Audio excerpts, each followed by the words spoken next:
1월 6일 금요일 하나님께서 주시는 말씀은 야고보서 4장 1절부터 10절까지입니다. 봉독하겠습니다. 너희 중에 싸움이 어디로부터 다툼이 어디로부터 나느냐? 너희 지체 중에서 싸우는 정욕으로부터 나는 것이 아니냐? 너희는 욕심을 내어도 얻지 못하여 살인하며 시기하여도 능히 취하지 못함으로 다투고 싸우는도다. 너희가 얻지 못함은 구하지 아니하기 때문이요 구하여도 받지 못함은 정욕으로 쓰려고 잘못 구하기 때문이라. 가늠한 여인들아, 세상과 벗된 것이 하나님과 원수됨을 알지 못하느냐? 그런즉 누구든지 세상과 벗이 되고자 하는 자는 스스로 하나님과 원수되는 것이니라. 너희는 하나님이 우리 속에 거하게 하신 성령이 시기하기까지 사모한다 하신 말씀을 헛된 줄로 생각하느냐? 그러나 더욱 큰 은혜를 주시나니 그러므로 일렀으되 하나님이 교만한 자를 물리치시고 겸손한 자에게 은혜를 주신다 하였느니라. 그런즉 너희는 하나님께 복종할지어다. 마귀를 대적하라. 그리하면 너희를 피하리라. 하나님을 가까이 하라.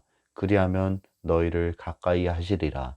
죄인들아, 손을 깨끗이 하라. 두 마음을 품은 자들아, 마음을 성결하게 하라. 슬퍼하며 애통하며 울지어다. 너희 웃음을 애통으로, 너희 즐거움을 근심으로 바꿀지어다. 주 앞에서 낮추라. 그리하면 주께서 너희를 높이시리라. 오늘 1절 말씀에서 야고보는 우리에게 일어나는 다툼이 어디서부터 시작되는지를 이야기하고 있습니다. 너희 중에 싸움이 어디로부터, 다툼이 어디로부터 나느냐? 너희 지체 중에서 싸우는 정욕으로부터 나는 것이 아니냐? 야고보는 우리 안에 있는 육신의 정욕, 물질의 정욕, 이생의 자랑이 우리로 하여금 싸우고 다투게끔 한다고 이야기하고 있습니다. 그리고 이러한 욕심들은 큰 죄악으로 이어지기도 합니다. 2절에서 야고보는 이렇게 이야기하고 있습니다. 너희는 욕심을 내어도 얻지 못하여 살인하며 시기하여도 능히 취하지 못함으로 다투고 싸우는도다. 나의 욕심을 채우기 위해 살인과 싸움도 서슴지 않는다는 것이지요. 그러면 우리는 어떻게 해야 하는 걸까요? 하나님께 구해야 합니다. 나의 욕심을 채우기 위해 남을 해코지 하는 것이 아니라 하나님께 구하라는 것입니다. 하지만 우리가 유념해야 하는 것은 우리가 하나님께 구해도 받지 못하는 경우가 있다는 것입니다. 왜냐하면 그것은 나의 정욕을 채우는 일에 사용되는 것이기 때문입니다. 다른 말로 하나님의 뜻과 맞지 않는다는 것이지요. 우리 예수님은 우리에게 너희가 내 안에 거하고 내 말이 너희 안에 거하면 무엇이든지 원하는 대로 구하라.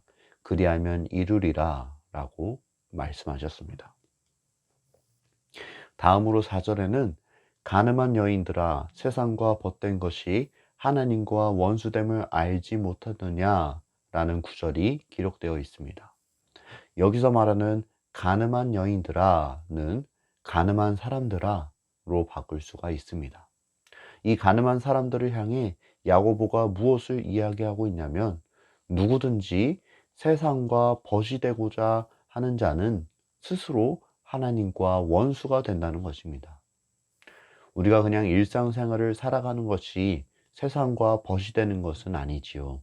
그러나 내가 하나님보다 세상을 더 사랑하게 된다면 그것은 세상의 벗이 되는 것이며 하나님의 원수가 되는 일입니다. 이처럼 하나님을 등지고 세상과 가까이 하는 사람들은 성경의 어떤 말씀을 헛되다고 생각하고 있는데 그 말씀이 무엇이냐면 하나님이 우리 속에 거하게 하신 영을 시기하기까지 사모하신다는 것입니다. 여기서 말하는 영은 헬라어 원문의 푸뉴마를 번역한 것인데 여기서의 푸뉴마는 성령을 의미한다기보단 하나님이 우리 각 사람에게 주신 영혼을 의미한다고 보는 것이 더 적절합니다. 하나님이 우리 인간을 창조하실 때에 우리 각 사람에게 영혼을 넣어주셔서 우리를 영적인 존재로 만들지 않으셨습니까? 그런데 우리 하나님이 우리 안에 있는 그 영혼을 시기하기까지, 질투하기까지 사모하신다는 것입니다. 우리 하나님이 질투하시는 하나님이시지 않습니까? 그러니 야고보는 세상과 벗된 이들을 향해 이렇게 이야기하고 있는 것이죠. 제가 공동 번역으로 5절 말씀을 읽어 드리도록 하겠습니다. 하나님께서는 우리에게 심어주신 영혼을 질투하실 만큼 사랑하신다는 성서 말씀이 공연한 말씀인 줄 압니까? 이게 무슨 말이죠? 세상과 벗된 사람들이 이 말씀을 기억하여 하나님께로 돌아오라는 뜻인 것입니다. 그리고 그 하나님은 우리에게 큰 은혜를 주시는 분이십니다. 우리는 모두 연약합니다. 부족합니다. 하나님의 기준에 이르지 못하는 자들입니다. 그러나 우리 하나님은 우리의 연약함보다도 더 큰 은혜를 주시는 분이십니다. 특별히 하나님은 교만한 자를 물리치시고 겸손한 자에게 은혜를 주십니다. 나의 힘으론 할 수 없다는 것을 깨닫고 겸손히 하나님을 의지하는 자들에게 우리 주님은 은혜를 베풀어 주십니다. 그런즉 앞으로 우리는 어떻게 살아가야 하느냐? 하나님께 복종하고 마귀를 대적해야 합니다. 하나님을 가까이 해야 합니다. 우리가 하나님을 가까이 할 때 하나님이 우리를 가까이 하시기 때문입니다. 또 우리는 내가 짓고 있던 죄에서 손을 떼고 하나님 앞에 마음을 성결케 하여 두 마음을 품지 않아야 합니다. 우리의 마음은 하나님과 세상을 동시에 섬길 수 없습니다. 그것은 하나님을 참되게 섬기는 것이 아니기 때문입니다. 또 우리는 하나님 앞에서 슬퍼하며 애통하며 울어야 합니다. 이것들은 모두 우리의 철저한 회개를 촉구하는 표현들입니다. 말씀이 우리에게 슬퍼하며 애통하며 울라고 이야기하는 것은 스스로 고행을 통해 비참해지라는 것이 아니라 죄악의 비참함을 깨달아 하나님의 뜻대로 하는 그런 근심을 하라는 말입니다. 내가 즐겨했던 쾌락을 멀리하고 하나님 앞에 겸손히 엎드리는 자에게 우리 주님께서는 큰 은혜를 내려주십니다. 오늘 말씀 10절에서 주 앞에서 낮추라 그리하면 주께서 너희를 높이시리라 라고 이야기하는 것처럼 말입니다. 오늘 주시는 메시지입니다. 첫째, 세상과 벗되는 것은 하나님과 원수되는 것이다. 오늘 말씀은 우리에게 너무나도 분명한 메시지를 전하고 있습니다. 가늠한 사람들아, 세상과 벗된 것이 하나님과 원수됨을 알지 못하느냐? 그런즉 누구든지 세상과 벗이 되고자 하는 자는 스스로 하나님과 원수되는 것이니라. 우리는 세상과 하나님을 동시에 섬길 수 없습니다. 한 손에는 하나님, 한 손에는 세상을 붙들 수 없습니다. 우리 마음속에 있는 왕의 자리는 셋도 아니요, 둘도 아니요, 단 하나이기 때문입니다. 우리는 구약에 나온 이스라엘의 역사를 통해 교훈을 얻을 수 있어야 합니다. 이스라엘 백성들은 우상 숭배로 말미암아 하나님의 큰 진노를 받게 되었습니다. 그런데 한 가지 흥미로운 점은 이스라엘 백성들이 우상을 섬기는 중에 하나님도 같이 섬겼다는 것입니다. 그들은 우상을 섬겼습니다. 아세라를 섬겼습니다. 바알을 섬겼습니다. 그러나 하나님도 같이 섬겼습니다. 이것이 두 마음을 품는 자들의 모습입니다. 우리는 결코 두 마음을 품고 하나님을 섬길 수 없습니다. 그러니 세상과 벗되는 것이 하나님의 원수가 된다는 것입니다. 하나님과 세상은 결코 동시에 섬길 수 없습니다. 내 마음의 한 자리, 내 마음의 진정한 주인은 오직 한 분뿐이기 때문입니다.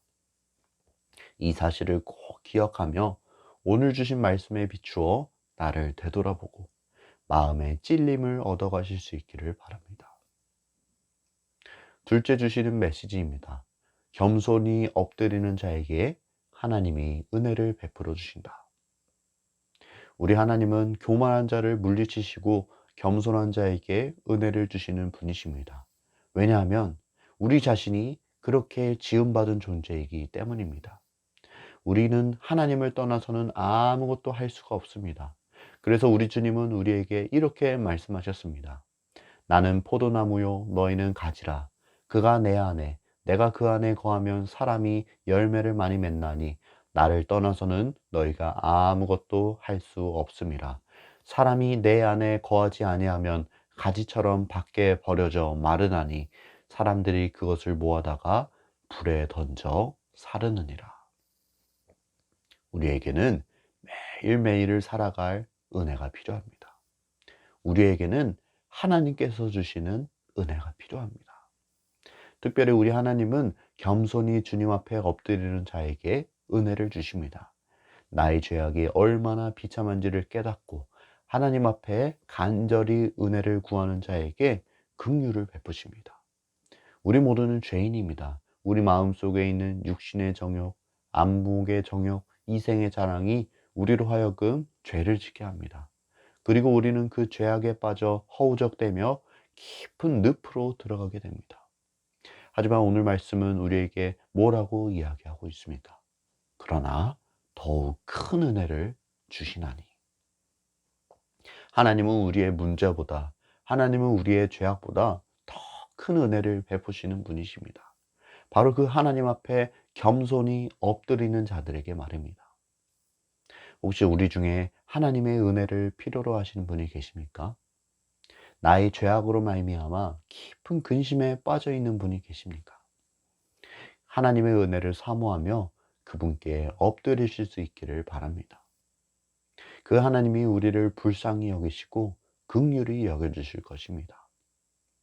우리 하나님께서는 우리의 영혼을 시기하기까지 사랑하시는 분이십니다. 그 하나님 앞에 겸손히 엎드릴 수 있는 우리 모두가 될 수 있기를 주님의 이름으로 축복합니다. 함께 기도하겠습니다. 사랑과 은혜가 충만하신 주님, 오늘도 말씀을 통해 주님의 귀한 음성 들려주시니 참으로 감사합니다. 하나님, 우리가 두 마음을 품어 세상과 하나님을 동시에 섬길 수 없다는 것을 알게 되었습니다. 우리가 세상을 멀리하고 하나님을 가까이 할 수 있게 도와주시옵소서. 또한 우리에게 주님의 은혜가 필요합니다. 우리 주님께서 겸손한 자에게 은혜를 베풀어 주신다 말씀하셨으니 이 시간 주님 앞에 고개 숙여 겸손히 하나님 앞에 나의 모든 죄악을 아뢰는 이들에게 하나님께서 크신 은혜와 긍휼을 베풀어 주시옵소서. 모든 것에 감사드리오며 예수님의 이름으로 기도드립니다. 아멘.